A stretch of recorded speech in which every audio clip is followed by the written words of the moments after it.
তুমি 5 বছর ধরে ওয়েট্রেস, তোমার সব থেকে বড় টিপ কত ছিল? অন্তত 200। দারুণ। দারুণ। যেটা হলো এটা। সত্যি? আর এখানেও তাই আছে। তাহলে এটা রাখার পর তোমার কাছে আছে $8,000। Okay. তুমি কি ভেবেছো যে কত ডলার তুলবে? সত্যি বলতে আমি ঠিক জানি না, কিন্তু আমি থামতে চাই তুমি না। তো আমাকে ভয় পাইয়ে দিচ্ছ। আমি আরে বাপরে, নিজেই এটা ভয় অনেকটাই উঁচু পাচ্ছি। হয়ে গেছে। তুমি চাইলে এটা থামাতে পারো, শুধু আমাদের বলে দিও কখন থামতে হবে, ঠিক আছে? আরো একটা রাখো। আচ্ছা, আরেকটা।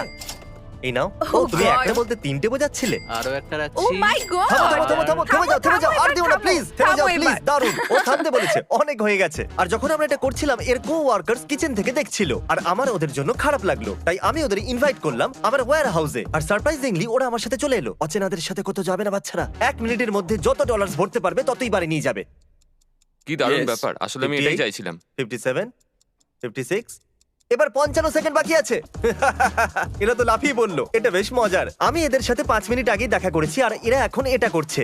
দেখুন। স্যার কোনো হেল্প লাগবে নাকি? বলুন ম্যাডাম।